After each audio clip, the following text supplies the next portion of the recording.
Pertama-tama, marilah kita panjatkan puji serta syukur kehadirat Allah Subhanahu wa Ta'ala. Atas berkat rahmatnya, kita dapat berkumpul pada pagi hari ini dengan rutinana kajian komite dan BOMP yang diselenggarakan oleh Yayasan Bangsa Islamic School. Semoga apa-apa yang kita hadiri, apa-apa yang kita dengarkan pada pagi hari ini, wabil khusus dengan tema cara mendidik anak di era 4.0 dengan pendekatan Al-Quran. Langsung saja, sama-sama kita dengarkan materi pada pagi hari ini yang akan disampaikan oleh Ustadz Angga Permana dengan tema cara mendidik anak di era 4.0 dengan pendekatan Al-Quran. Bismillahirrahmanirrahim. Dengan segala hormat kami persilahkan. Bismillahirrahmanirrahim. Assalamualaikum warahmatullahi wabarakatuh. Alhamdulillah, hamdan katsiran tayyiban mubarakan fi, mubarakan alaih kama yuhibbu rabbuna wa yarda. Asyhadu an la ilaha illallah wahdahu la syarika lah, wa asyhadu anna Muhammadan abduhu wa rasuluhu la nabiyya ba'dah. Allahumma fasalli wa sallim wa barik ala sayyidina Muhammadin sallallahu alaihi wasallam wa ala alihi wa ashabihi ajma'in, amma ba'd. Subhanaka la ilma lana illa ma 'allamtana innaka antal alimul hakim. Rabbi shrah sadri wa yassir li amri wahlul 'uqdatam min lisani yafqahu qawli. Qala Allah ta'ala fi kitabihil karim wa wasdaqul qailin. A'udzu billahi minasy syaithanir rajim. Bismillahirrahmanirrahim. Iyyaka na'budu wa iyyaka nasta'in. Al-ayah wa fi suratil Iqra. A'udzu billahi minasy syaithanir rajim. Dzalikal kitabu la raiba fihi hudal lil muttaqin. Al-ayah. Wa fi hadisi Rasulillah sallallahu alaihi wasallam, innamal a'malu binniyat wa innamal likulli imri'in ma nawa. Allahumma aftah lana futuhal arifin, Allahumma aftah lana abwaba rahmatik, Allahumma aftah lana abwabal ilmik, Allahumma aftah lana abwabas sihah, Allahumma aftah lana abwabal afiyah, Allahumma aftah lana abwabas salamah, Allahumma aftah lana abwabal barakah, Allahumma aftah lana abwabal jannah, Allahumma aftah lana abwabal khair min kulli khair. Alhamdulillah, kepada yang saya hormati Ketua Yayasan, DKM, para guru, para orang-orang yang sudah lillah fisabilillah membantu menyolehkan anak bangsa.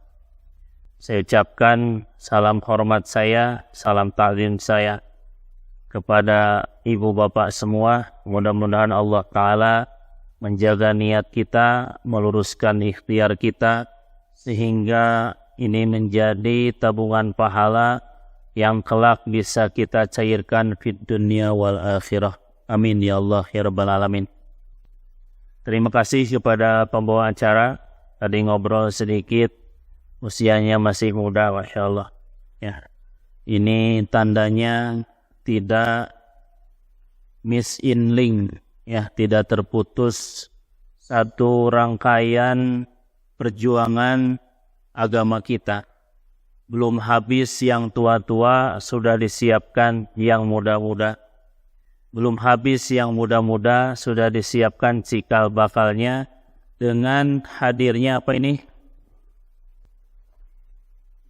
TBA apa? Oh iya, komite ya, yang nanti terbimbing terus di pengajian bulanan ya, pengajian bulanan di sini. Baik Bapak Ibu sekalian, tema tadi sudah dibacakan, pembukaan sudah dilantunkan.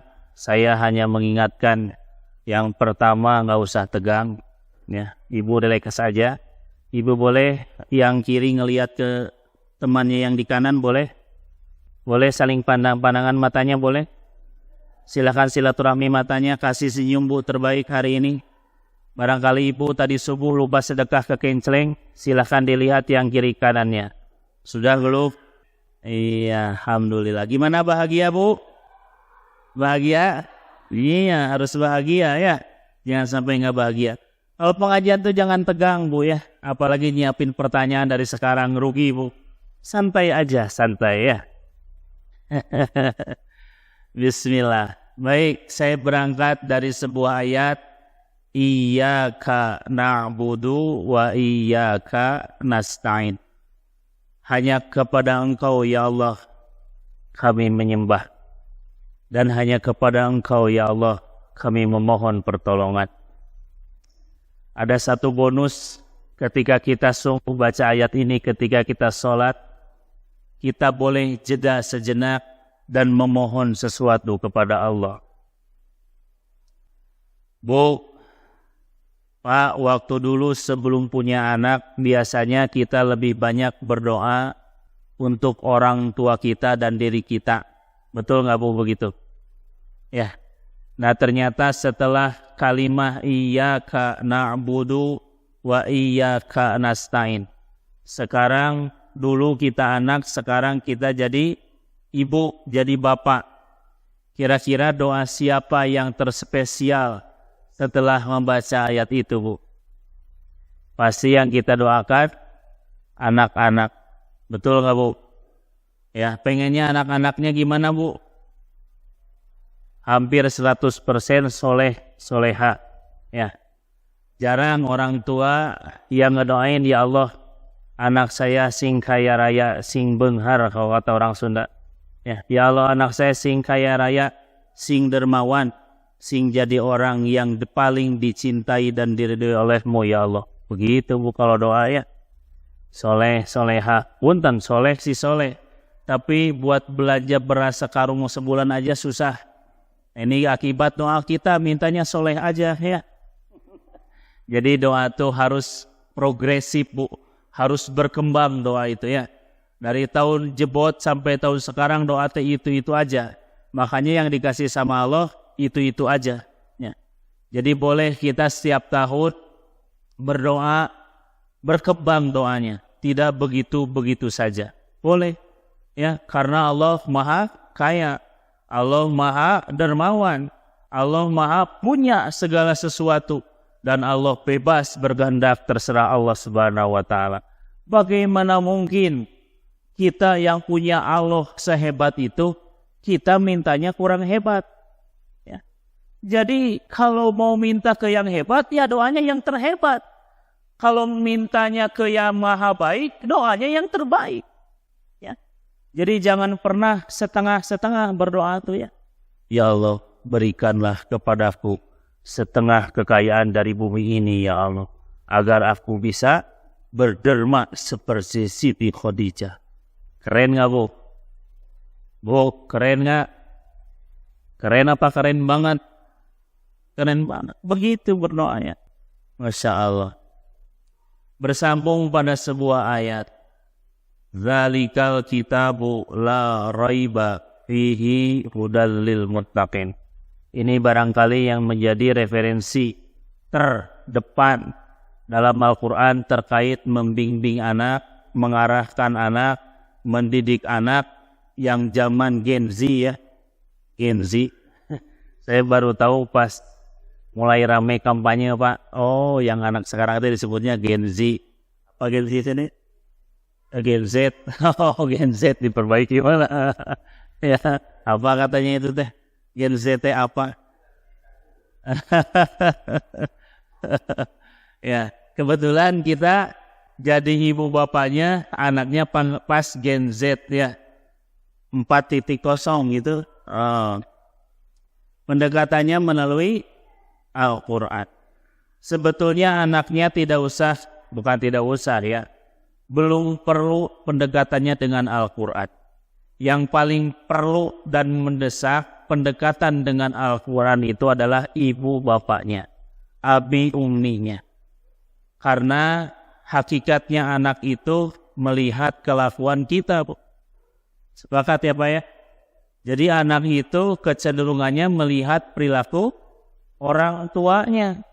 Ya.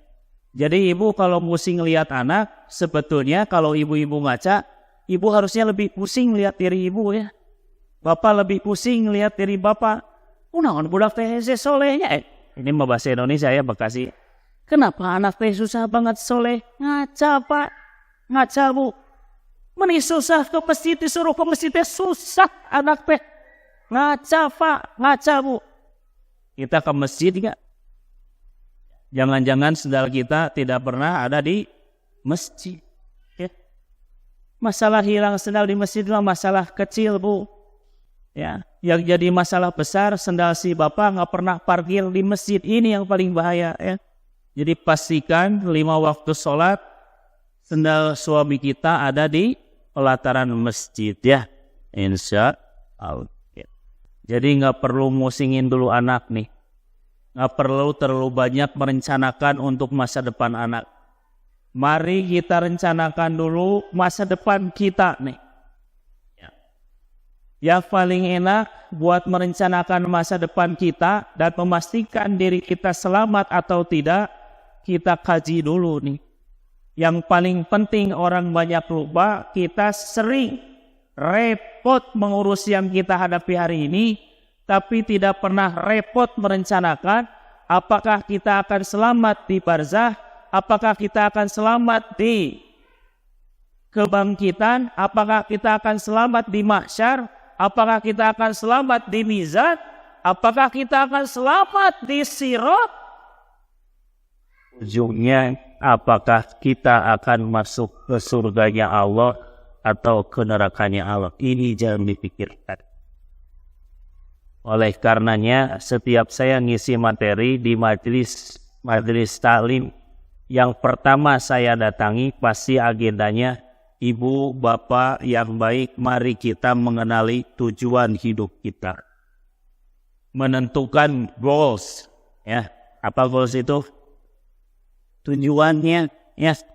Bapak beli mobil buat apa? Buat ke sekolah. Ke sekolah mau ngapain Pak? Nganter anak. Pulang dari sekolah nganter anak ngapain Pak? Ke kantor. Pulang dari kantor mau ngapain Pak? Ke rumah pulang. Tidak ada akhiratnya ya. Tidak ada akhiratnya. Bapak beli mobil buat apa? Buat nyolehin anak. Saya pengen punya anak soleh dan dipermudah dalam perjalanan menyolehkannya. Terus Bapak dari nganterin anak mau kemana? Mau ke kantor. Ada kewajiban dari Allah harus memberikan ma'isyah untuk keluarga. Dari kantor pulang mau kemana Pak? Pulang ke rumah. Mau ngapain pulang ke rumah? Memastikan istri saya sudah melakukan sholat, anak-anak saya dalam keadaan baik dan sudah bisa berwudu. Begitu. Ya. Bapak nyekolahin anak buat apa Pak? Anak saya sukanya ngoprek mobil. Saya ingin anak saya menjadi desainer mobil di Jepang, di produk Toyota misalnya, atau di Hyundai misalnya. Ya. Begitu tuh cita-citanya. Bapaknya, ibunya kuliah buat apa? Oh, saya ingin anak saya ini satu saat jadi presiden menggantikan Pak Jokowi. Begitu terus disampaikan. Dunia dan dunia saja. Oleh karenanya untuk mengubah sedikit mindset ya, mari kita sama-sama merenungkan bahwa setiap kita pasti mengalami 5 fase alam kehidupan. Apa Pak? 5 fase alam kehidupan. Alam yang pertama pernah kita sindangi, pernah kita diam di sana adalah alam ruh. Jadi kita pernah tinggal di alam ruh. Yang kedua, alam yang pernah kita singgahi adalah alam rahim ibu kita.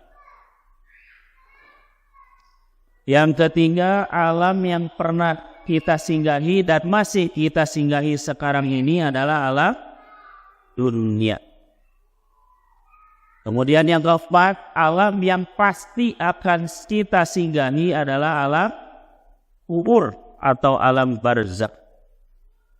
Yang kelima, alam yang pasti menjadi tujuan semua orang, menjadi akhir dari segala perjalanan adalah alam akhirat. Bisa surga, bisa nauzubillah ke jangan disebutin ya. Ibu-ibu pasti udah tahu.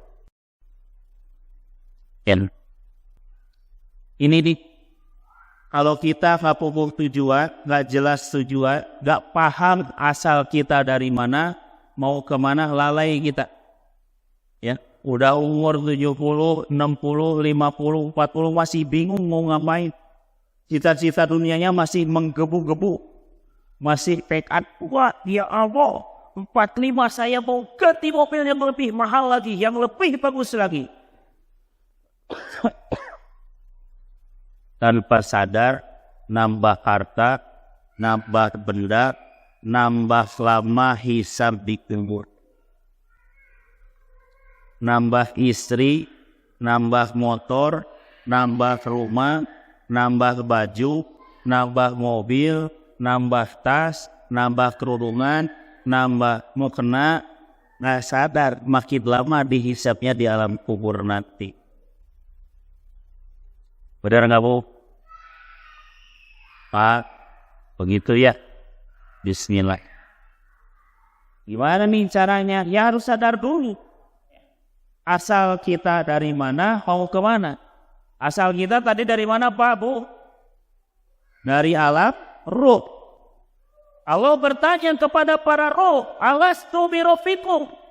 Apakah kau akan mengakui bahwa aku adalah Tuhan kalian? Kita menjawab, bala syahidna, tentu ya Allah. Aku bersaksi bahwa engkau adalah Tuhan kami. Maka Allah izinkan kita pindah dari alam ruh, dipindahkan ke alam rah. Ya, gitu. Di alam rahim kita hidup selama 9 bulan 10 hari. Kalau zaman sekarang biasanya agak lebih dipercepat Bu ya. 4 bulan, 5 bulan sudah pada lahir. Teknologinya canggih. Ya, sahabat-sahabat kami kemarin mengadakan satu mencari data statistik tentang keperawanan para siswa-siswi SMP, SMA dan kuliahan. Ini angkanya melesat maju yang luar biasa. Dulu dari kawan di KUA pernah ada kabar waktu saya masih musim kuliah di 2000-an lah ya. Saya nggak mau menyebut saya sudah tua Bu ya. Di 2000-an aja udah kebayangkan umur saya berapa. Itu masih angka keperawanan siswa SMP itu masih di angka 3-5% yang sudah tidak perawat di SMP. Di SMA sudah 10-15% Bu di tahun 2000-an. Tingkat kuliah meningkat lagi. Ya, mahasiswi yang sudah tidak perawan itu di angka sampai 20-20%. Sekarang lebih canggih. Siswi SMP itu sudah di angka 70%. Begitu seterusnya. Lebih meningkat lagi. Ini kan ngeri Bu ya. Makanya harus ada sisi baik di rumah. Makanya al-ummu madrasatul ula. Ibu itu sekolah pendidik pertama bagi anak-anak ini. Ibu-ibu yang kegerus dengan dengan zaman sama. Kalau kurang ketat ke anak, ibunya juga nggak sadar ikut arus tuh. Ya.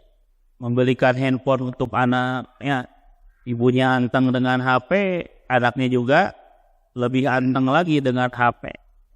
Bapaknya berangkat kerja juga tidak tahu perilaku keluarganya antara jam 7 sampai jam 6 sore. Ini out control namanya. Nah makanya bapak ibu harus kerjasama. Satu visikan dulu. Ya. Makanya tadi tidak terlalu fokus ke anaknya. Tapi kita harus fokus ke ibu bapaknya. Setuju ya Pak ya? Bu, setuju? Ini kadang-kadang saya suka ada pertanyaan nih di majelis salim. Bapak-bapak sama ibu-ibu, ada bapak-bapak nanya. Sok ditanya Pak usianya berapa sekarang? 62 tahun. Itu masih ngeluhin masalah dengan istrinya. Hari bapak selama ini rumah tangga salila-lila ngapain aja. Ya. Kok gak selesai gitu. Saya gak enak nih sama istri saya. Gak enak apanya Pak. Udah diapa-apain itu si ibu sama bapak. Disetrum jadi anak 5, anak 6. Masih gak enak. Aduh cilaka ini ya. Harusnya di usia 30, di usia 35. Itu sudah selesai. Visi misi keluarga harus sudah beres. Jadi nggak ada lagi masalah nggak enak ke istri. Nggak boleh. Karena Al-Quran mengajarkan bahwa istri kita adalah pakaian kita. Kita adalah pakaian istri. Namanya pakaian kan saling menutupi. Kenapa ditutupi? Kalau nggak ditutupi berarti kita tidak menggunakan pakaian. Hal pertama sudah saling terbuka segala rupanya. Segala macamnya sudah terbuka. Kenapa masih harus ada tidak enak? Ya. Jadi yang harus dirapikan dulu antara ibu dengan bapaknya. Nah mulai pengajian hari ini memang harusnya bapak-bapaknya hadir ya. Nanti yang akan berarti hisab bapak-bapaknya nih. Makanya saya lebih suka pengajian tuh bapak-bapak bu ya. Iya. Tenang bu dibela bu. Saya bela bapak-bapaknya dihantam terus ditakut-takutin ya. Sampai WC atau toilet terus stres. Begitu. Jadi harus selesai dulu antara ibu dan bapaknya. Samakan visi dan misi. Bapak ibu sekalian, saya hanya bercerita sedikit. Anak kami ada 4. 4-4-nya nggak ada yang saya sekolahkan. 4-4-nya nggak ada yang saya sekolahkan. Anak nomor pertama usia 19 tahun. Anak kedua usia 14 tahun. Anak ketiga usia 11 tahun. Anak keempat usia 6 tahun. Nggak ada program sekolah dari kami. Melihat begitu masuk fitnah handphone. Oke. Semua nggak ada yang sekolah. Saya diskusi dengan istri. Oke. Saya manggilnya Neng Haji ya Bu ya. Karena saya orang Sunda, istri saya orang Betawi. Neng Haji, Geli, Soleha, sini duduk. Mari kita bicarakan tentang anak kita. Visi saya, anak berangkat ke sekolah di tempat kami Bu ya. Di tempat kami. Ini madaratnya lebih besar dibanding maslahatnya. Buat saya. Ya. Karena racun-racun gadget ini tidak tertampung. Berada di tangan-tangan anak-anak SD. Apa yang mereka lihat? Mohon maaf ya, video porno, ya, main game dan seterusnya. Nah ini berefek kepada perilaku sosialnya. Perilaku sosialnya.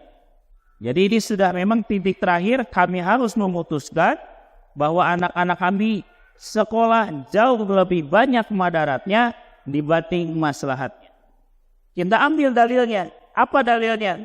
Sesungguhnya yang wajib itu bukan sekolah, Pak, Bu. Yang wajib itu adalah cari ilmu. Jadi tugas kami orang tua adalah menjejali ilmu yang bermanfaat dan disesuaikan dengan passion mereka. Kalau zaman sekarang bahasanya passion. Passion itu kesukaan anak. Nah ternyata setelah kami mengeluarkan anak-anak kami sejak 5 tahun yang lalu, hasilnya hari ini lebih efektif. Jadi anak-anak sudah memiliki life skill dan mereka suka dengan life skillnya itu. Jadi tidak ada masalah. Bagaimana ijazah? Sekarang teh ada paket Untuk ijazah itu tinggal ikutkan paket saja, dapat ijazah. Jadi anak saya yang nomor pertama 19 tahun bisa sekolah kemana aja, bisa kuliah kemana aja. Yang penting life skillnya dan adabnya, akhlaknya terpantau oleh kita sebagai orang tuanya. Ya, alhamdulillah kami merasakan bahwa hari ini dengan mendidik langsung anak-anak kita, maslahatnya jauh lebih besar dibanding kemudaratannya. Ya, begitu. Bismillah. Baik, sekarang kita mulai dari perencanaan keluarga. Rata-rata di keluarga itu suka ada yang lupa merencanakan sampai tuntas. Jadi tugas Bapak Ibu sekalian adalah satu, membuat perencanaan secara tuntas. Bapak dan Ibu harus sepakat bagaimana cara menuntaskan program-program dari mulai hari ini Bapak merencanakan sampai dengan kemungkinan Bapak wafat, Ibu wafat. Jadi jangan pernah merasa canggung atau merasa tabu membicarakan tentang kematian. Karena kematian itu pasti datang. Jadi yang pertama adalah merencanakan sampai tuntas. Bahkan ketika Bapak Ibu sekalian senang ke majelis taklim, ini jalan keluar yang terbaiknya. Ya. Jadi ilmunya nanti kita dapatkan dari majelis taklim. Ya. Jadi silakan rencanakan sampai tuntas. Bagaimana? Apa maksudnya sampai tuntas? Tuntas di dunia, tuntas di kubur, tuntas di mahsyar, tuntas di mizan, tuntas di sirat, akhirnya insya Allah masuk surganya Allah Subhanahu wa ta'ala. Tentunya dengan ilmu. Ya. Jadi fase dunia ini adalah fase merencanakan, memastikan bahwa diri kita dan keluarga kita, istri kita masuk ke dalam surganya Allah Subhanahu wa ta'ala. Dan tidak ada pilihan lain. Pilihannya adalah satu, masuk bareng-bareng, masuk surganya Allah Subhanahu wa ta'ala. Baik, kita ulang sedikit.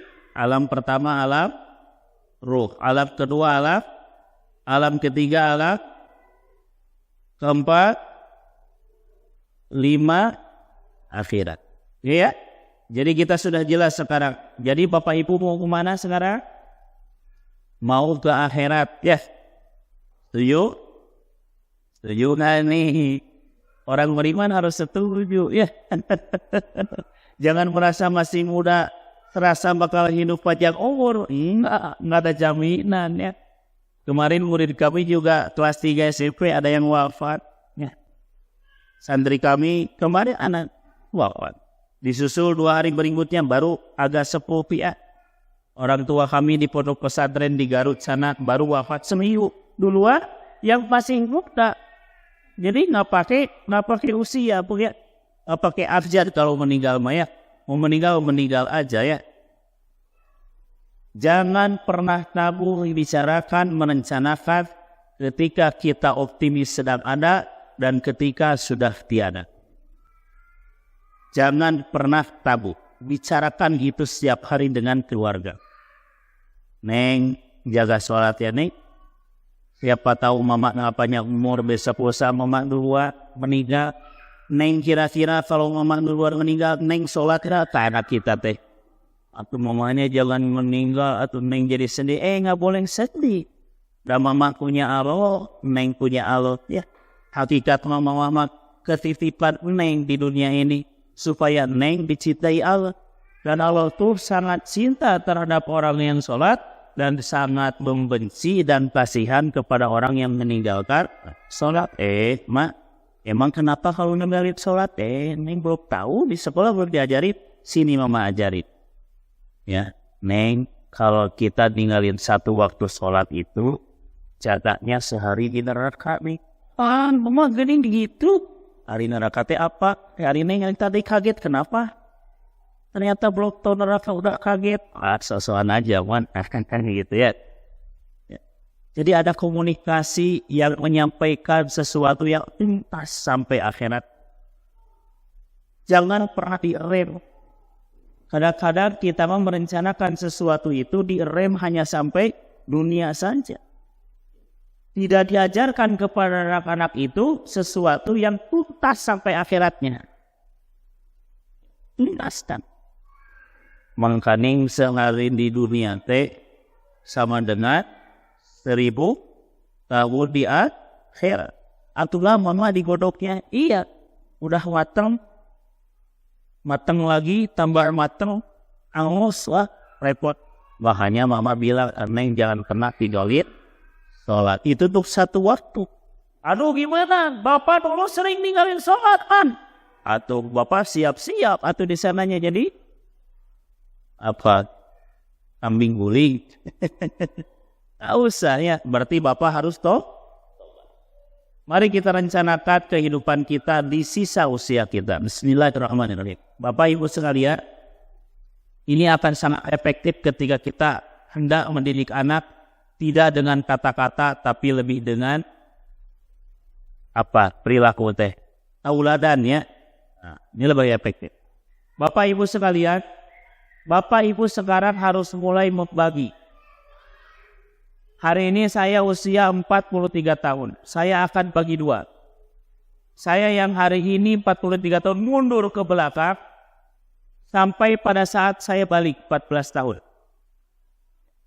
Jadi hari ini saya 43 tahun, saya mundurkan ke berapa tuh berarti Ibu? Hitungin nunggu Pak. 43, 14. Berarti ada berapa tuh? Berapa? 30, 28 tahun lah ya. 28 tahunan. Berarti 28 tahun sudah ada catatan dosa saya. Sudah ada catatan amal baik saya di malaikat, Raqib dan Atid. Nah, apa yang harus kita lakukan? Ya. Programnya adalah dari sekarang sampai kita usia Rasulullah Muhammad SAW wafat. Ya, berarti berapa wafatnya? 63 tahun. Kita rencanakan. Kira-kira apa dosa-dosa besar kita?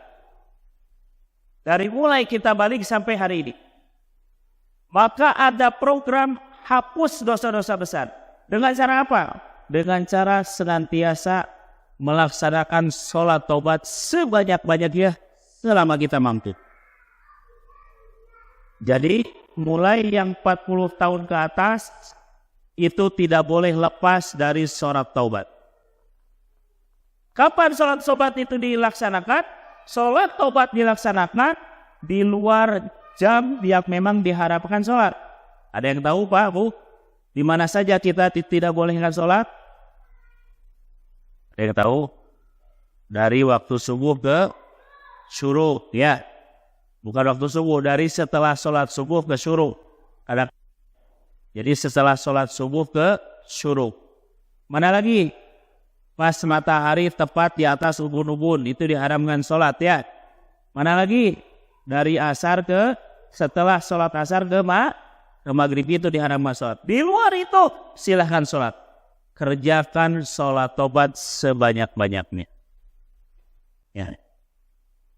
Yang kedua, selalu minta maaf kepada siapapun yang kita temui. Ya. Minta maaf Bu. Kenapa setelah Ramadan, bulan apa Bu setelah Ramadan? Bulan Syawal. Kenapa Allah ngasih Syawal itu sama satu bulan? Karena itu agenda untuk kita memohon maaf ketika ada dosa hablum minan nas. Ya.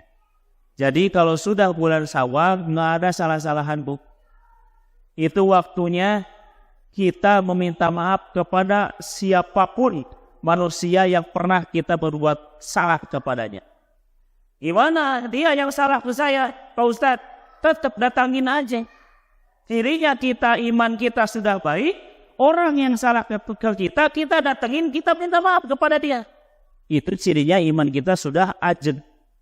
Sudah keren imannya di hadapan Allah Subhanahu wa taala. Nggak peduli mau dia salah, mau dia enggak. Yang penting bulan Syawal silaturahmi dan meminta maaf.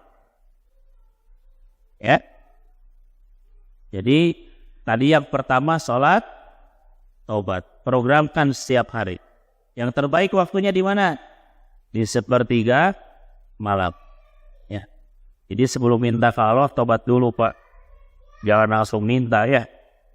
Sholat tobat dulu. Nah hebatnya sholat tobat itu, hikmah dari sholat tobat itu adalah kita akan Allah akan bimbing kita mengingat dosa-dosa yang lainnya, Bu.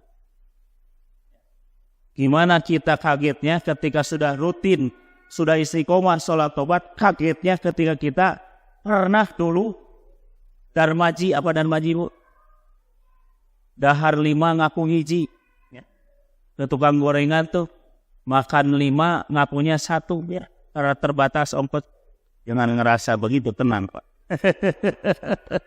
Ini biasanya santri dulu ya di pondok pesantren. Itu tuh Bu kaget Bu. Begitu selesai wirid, terus kalau nggak di sujud terakhir tuh, terus ingat dosa gede ke kawan kita. Astagfirullahaladzim. Dulu saya pernah di pesantren ya, ingat ke kawan kita masih tidur dimasukin kecap ke mulutnya Bu. Allahu Akbar, kalau dia maafin, kalau enggak, aduh astagfirullahaladzim. Dosa wali itu dicari Pak Bu. Orang-orang yang dulu kita pernah salah kepada dia pernah salah kepada kita pernah berhutang 1.000 rupiah ke dia pernah berhutang kepada kita 1.000 rupiah, kita harus bebaskan selama kita masih hidup. Sawak. Begitu datangnya, bismillah ya Allah, niatnya menghapus dosa dan silaturahmi hakul adami. Oh iya ya, dulu saya pernah ngilangin Walkman kamu ya. Dulu Walkman kamu teh berapa? 300.000, saya ganti ya 300.000. Dulu saya yang ambil Walkman kamu teh. Cuman pas mau dibalikin hilang Walkman-nya, maafin ya. Itu kelas SMP. Kelas SMP saya pinjam Walkman sama kawan saya ke rumah. Pas udah di rumah ketinggalan, balik ke pondok, balik lagi ke rumah udah nggak ada tuh. Digantinya wallahi Bu, baru 3-4 bulan ke belakang saya dipertemukan oleh Allah kepada beliau. Itu hutang, itu dicatat dalam bukunya Raqib dan Atid, nggak hilang kalau tidak diselesaikan semasa kita di 1. Sholat tobat. 2. Apa tadi? Meminta maaf kepada siapa saja. Jadi sekarang Bu, kalau ada pertemuan teh harus disiapkan. Yang pertama, tidak berdandan berlebihan, takut riya. Ya. Yang kedua, dijaga kata-kata, mikir dulu sebelum ngomong. Yang ketiga, berpisah dengan minta maaf. Sudah islah. Alhamdulillah pertemuan ini hikmah semua nih. Ya, makasih ya Bu, mohon maaf ya. Mohon maaf, takut saya ada salah. Nah, ya kalau ke yang memang kita punya salah, maafin saya. Ditarik tangannya Bu. Wah, minggir dulu. Neng, maafin saya ya. Dulu saya pernah nyakitin Neng. Punten, udah nggak dimaafin nggak? Ya, dimaafin, saya juga sama-sama minta maaf. Tuh Islam. Enak Bu. Makin begitu, makin apik kita. Makin apik kita. Kalau saya sekarang 43 menuju usia Rasul 63. Berarti tinggal 20 lebaran lagi Pak, jatah saya untuk membebaskan dosa-dosa hakul adami. Kalau ingatkan tuh ya, pernah ngutang ke siapa, berapa jumlahnya, ingatkan. Saking hebatnya hikmah dari meminta maaf dan sholat taubat ya. Nah setelah kita rapi merencanakan sesuatu yang di belakang dengan sholat taubat dan meminta maaf, maka dari sekarang ke depan apa soleh hebat apa yang bisa kita bawa kelak kita meninggal dunia. Disiapkan ya. Jadi yang sekarang berlebihan harta, dihitung harta kita. Mau sedekah model apa nih yang membuat sedekah itu menjadi amal yang dapat menemani kita ketika kita wafat nanti. Jadi yang kaya jangan bingung. Masih banyak panti yatim piatu duafa yang gratis. Masih banyak orang-orang yang belum soleh yang perlu kita fasilitasi untuk kesolehannya. Kita berjuang dalam rangka menyolehkan umat. Begitu. Jadi siapkan semuanya. rencanakan ini. Sisa 20 kali lebaran untuk apa? Satu jawabannya, berjuang untuk agama Allah, lil izzul Islam wal muslimin. Saya wasiatkan ini kepada anak-anak saya. Jadi amal solehnya, siapkan amal soleh yang cerdas. Harta yang kita miliki mulai dihitung. Oh, saya masih pinjam ke bank nih, harus segera selesai. Tahun depan lunas, saya tidak akan pinjam lagi ke bank. Takutnya tahun berikutnya saya sudah wafat, membebani anak-anak dan seterusnya. Ya, saya masih nyicil mobil nih, segerakan cicilan mobil selesaikan. Ya, khawatir kita wafat, cicilan mobil masih terus berjalan. Repot nanti hisabnya. Direncana hal-hal kecil seperti itu. Termasuk program menyolehkan anak. Kalau kita sudah punya program yang terbaik seperti tadi, anak mengikuti. Makanya program yang keempat adalah berwasiat. Ini mohon maaf nih, makanya saya pengennya bapak-bapaknya hadirnya lebih banyak nih. Karena salah satu yang banyak ditinggalkan oleh para bapak-bapak adalah berwasiat kepada istri dan duriyahnya. Duriyah itu anak incu ya, anak cucu dan keturunan kita selanjutnya. Jarang wasiat. Nah, yang pertama, Bapak mohon maaf. Maafin Bapak ya. Selama kita rumah tangga pasti Bapak banyak dosa kemana. Pak, mohon juga maaf ya. Iya, Bapak teh hari ini mau berwasiat. Apa? Mau wasiat? Dapat warisan dong Mama. Nggak begitu ya. Ya udah, Islam ke istri. Pak, Bapak paling banyak dosa ke istri apa ke siapa Pak? Pak, mohon dijawab. Ke istri banyak dosa nggak Pak? Banyak atau banyak sekali Pak? Bu, paling banyak dosa ke siapa? Ke suaminya. Benar nggak? Bayangin, pada lebaran minta maafnya, kira-kira keganti atau setahun? Minta maaf ke istri cuma setahun sekali, itu pun formalitas. Kenapa formalitas? Takut nanti blow on-nya kehapus sama air mata. Ada. Nggak boleh setiap hari kalau bisa. Setiap ngumpul kalau mampu. Ini kemarin program liburannya. Semua ngumpul, anak kita, menantu kita, cucu kita ngumpul di rumah. Apa yang kebayang? Yang direncanakan apa kira-kira Pak Bu? Kalau kita makan di restoran ini enak loh. Kalau kita jalan-jalan ke sini yuk. Kamu ada duitnya berapa? Itu sibuknya begitu. Ngaliwet. Lupa bahwa itu momentum kita minta maaf. Itu momentum kita saling berwasiat. Itu momentum kita saling islah di dunia wal akhir. Itu saatnya kita berwasiat. Wasiat sudah Rasul Pak. Wasiat itu sudahnya Rasulullah Muhammad SAW. Kenapa tidak dijalankan?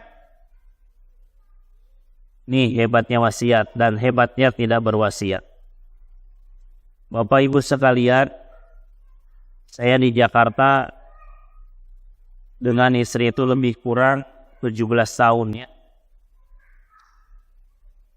Kebetulan Allah kasih tugas biasanya untuk mengurusi waris.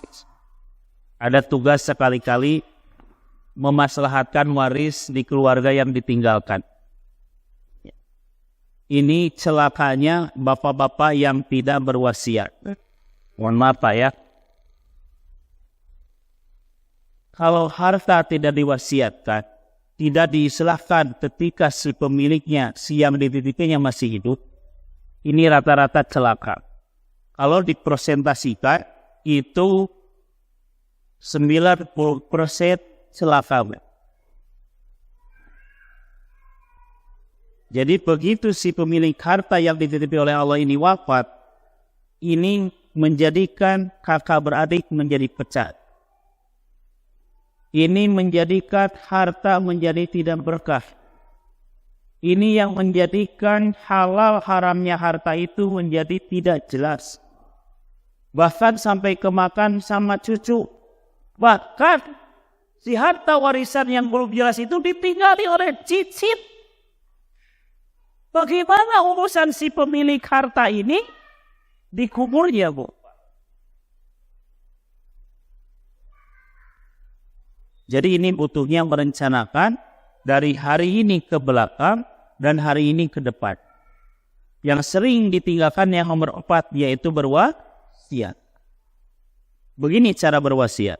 Bismillahirrahmanirrahim. Tadi meminta maaf. Ya. Yang kedua, wasiatkan iman, takwa, dan sholat.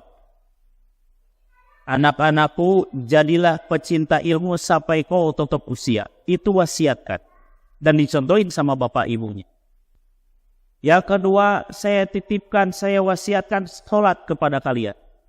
Dalam keadaan apapun, selama kamu sadar, maka laksanakan sholat 5 waktu. Bapak titip, bahwa wasiatkan ini kepada kalian, dan kalian wasiatkan kepada cucu dan zuriat bapak seterusnya. Yang ketiga, wasiat harta benda. Tuntaskan sekarang.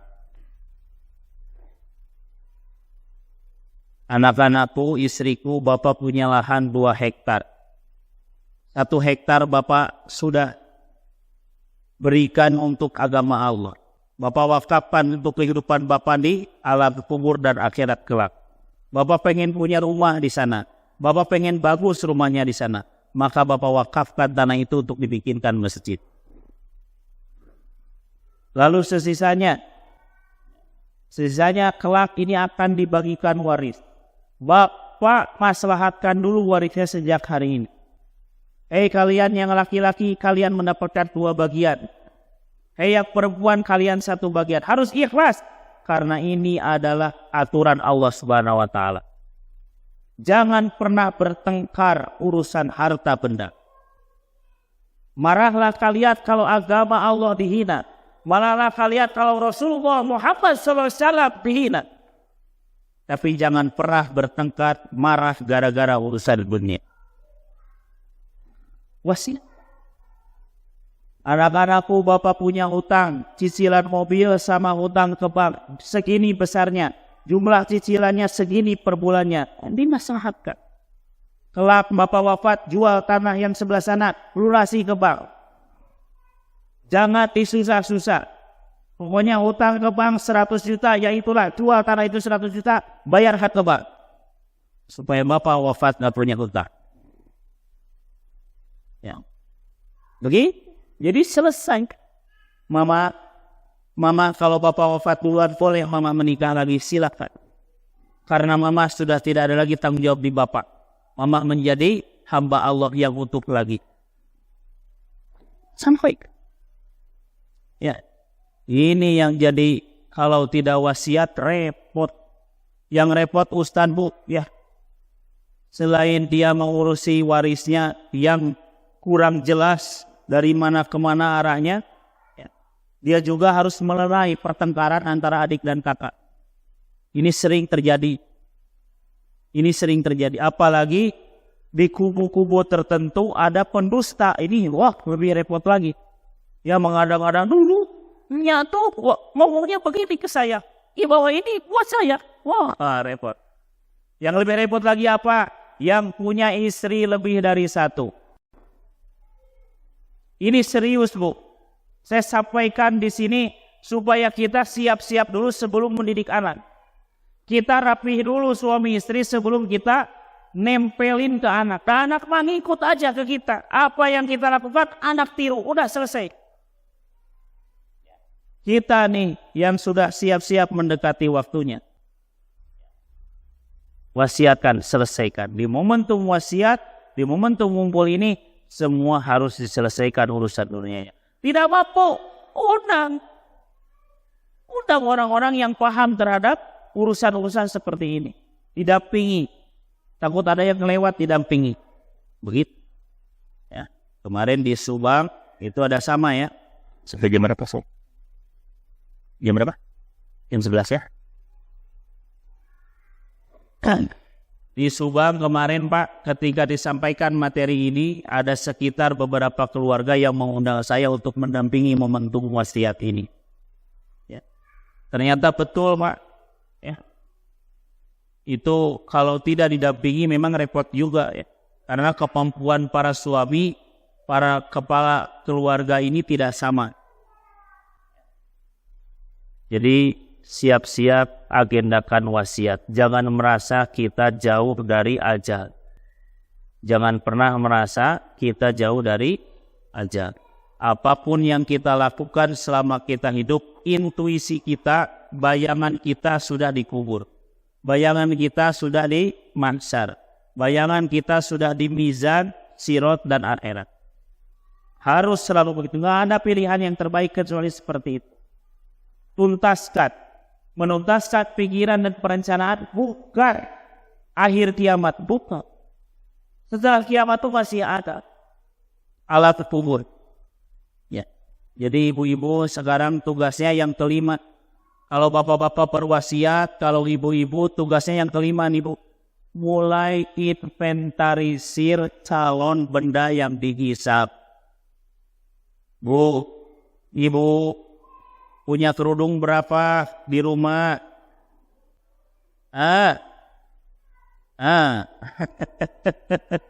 Selemari penuh?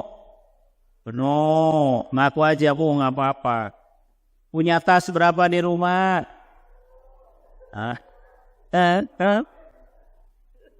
Saya paling seru nih kalau udah. Bu, sendal berapa sendal? Kalau sendal sama selop beda ya Bu? Beda. Sama sepatu beda. Ada berapa?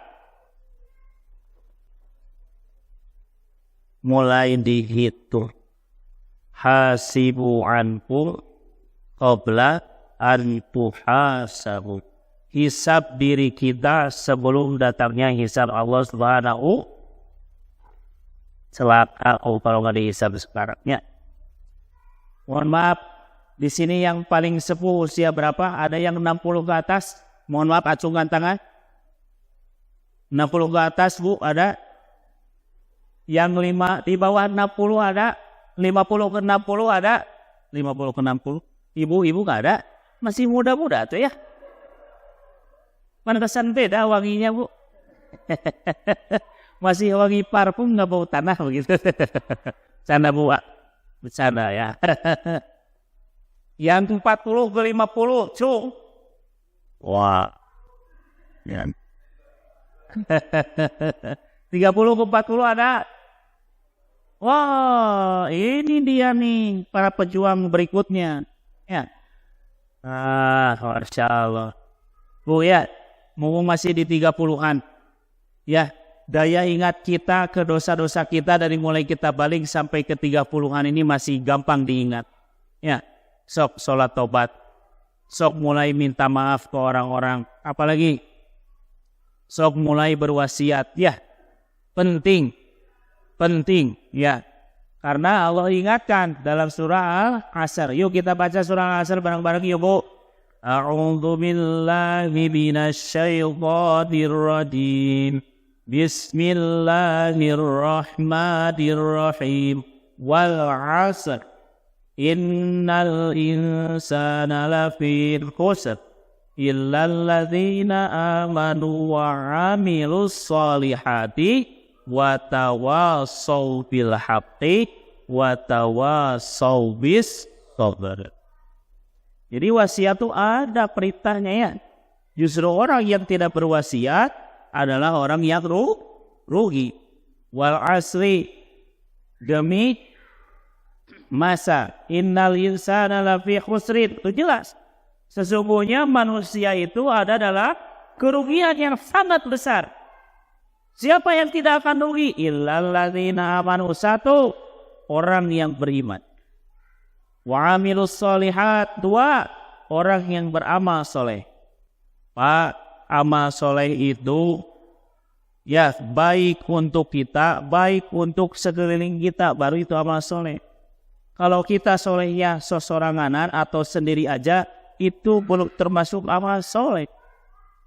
Jadi kalau kita usia sekarang sudah jadi ahli masjid, anak kita masih belum jadi ahli masjid, ini belum amal soleh. Kalau kita bapaknya sholat tepat waktu, anak istri belum tepat waktu, belum amal soleh.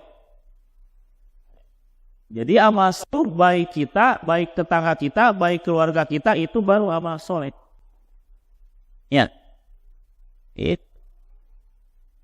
Amanu wa amilu sholihat wa tawassaw bil haqqi wa tawassaw bis sabr. Saling berwasiat kepada yang benar, saling berwasiat dalam kesabaran. Jadi memang butuh kesabaran melakukan tawassaw bil haqq, amal soleh, butuh kesabaran tingkat tinggi. Ya. Bu, yang kelima apa tadi? Mulai menginventarisir barang hisabut. Ya.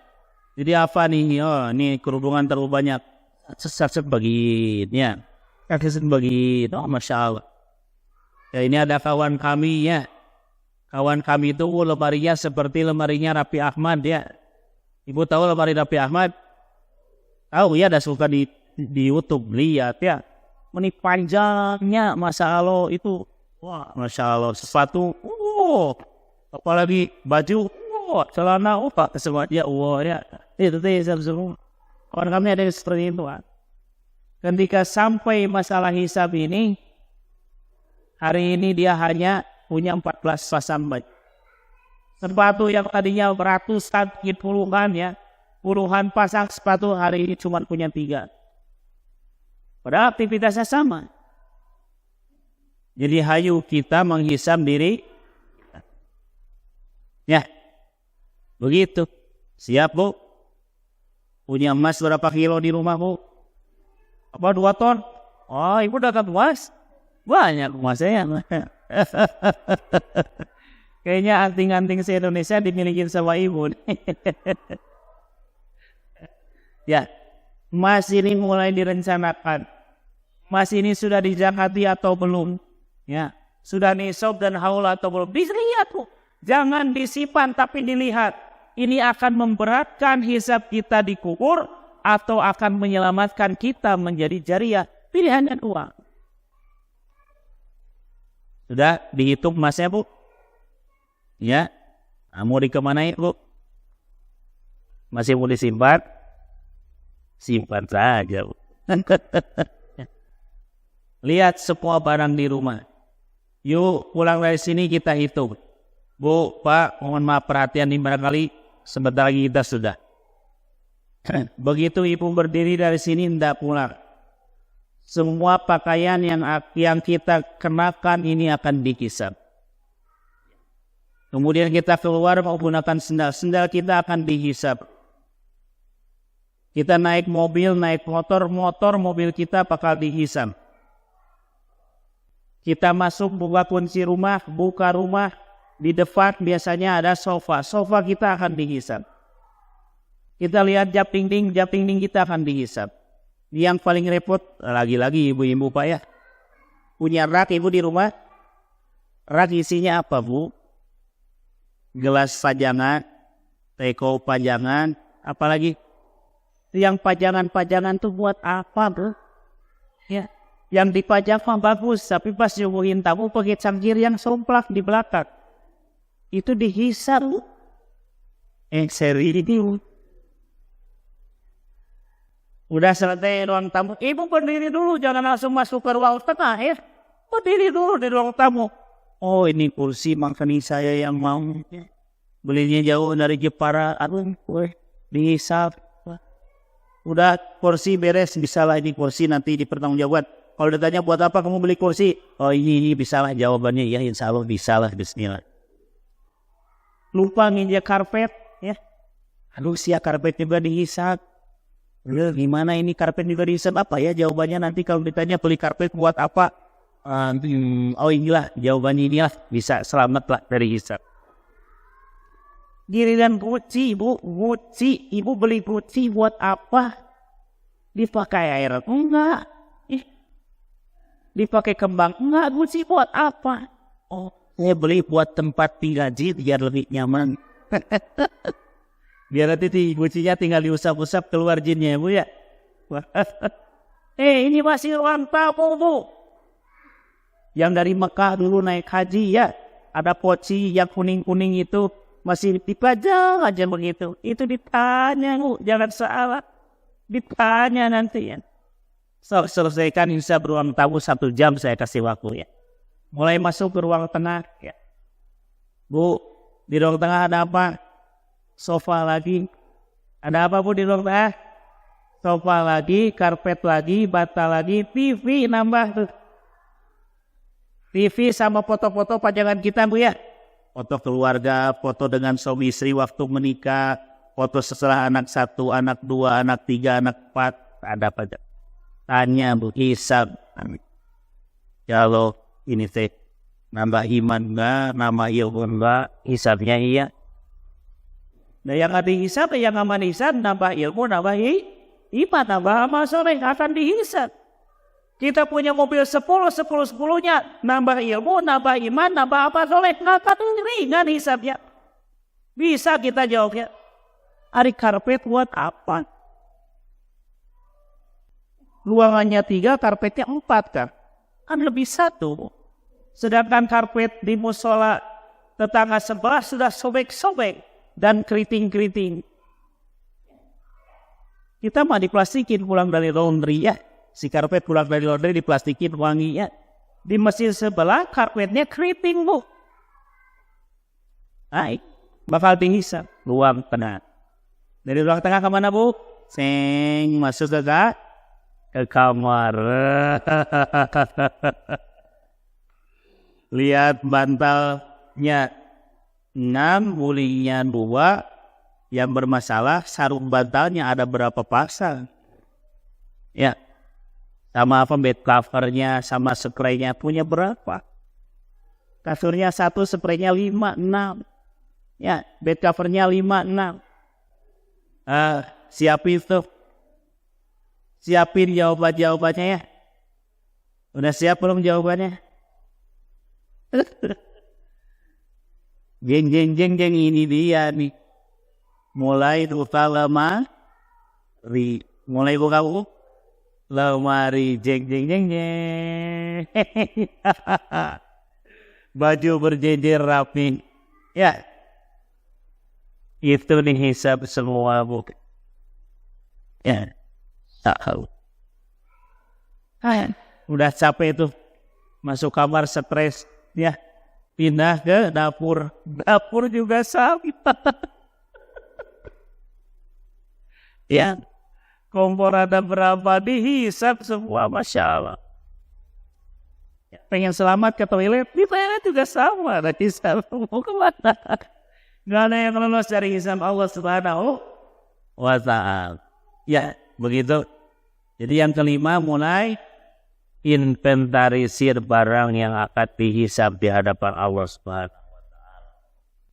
Jadi Khadijah wafat nggak bawa apa-apa. Dalam sebuah ensiklopedia dinyatakan bahwa kekayaan Siti Khadijah binti Khuwailid itu setengah jazirah Arab. Capek ya, berapa ribu hektar itu ya. Jadi kekayaan Siti Khadijah binti Khuwailid itu setengah jazirah Arab milik beliau.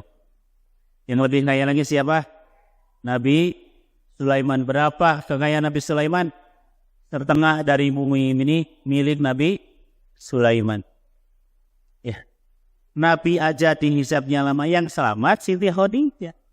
Siti Khadijah begitu wafat tidak memiliki sehelai kain pun kecuali gamis yang dia pakai, yang beliau pakai, yang sudah ada 64 tambalan di gamis.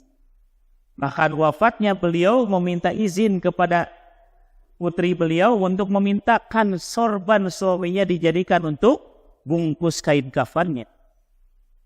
Bahkan beliau berwasiat kepada Rasulullah Muhammad SAW, ya Rasulullah, andai kelak engkau berdakwah di jalan Allah, ada sungai yang akan kau lalui, galilah kumulku, gunakan tulang-tulangku untuk menjadi jembatan agar engkau bisa berdakwah di jalan Allah.